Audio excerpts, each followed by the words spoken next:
Христианские притчи. Наследие святых отцов.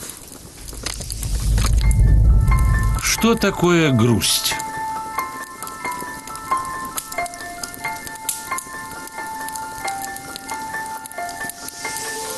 Одного старца спросили: «Отче, а что такое грусть?» «Быть грустным – это значит все время думать о самом себе», – ответил он кратко.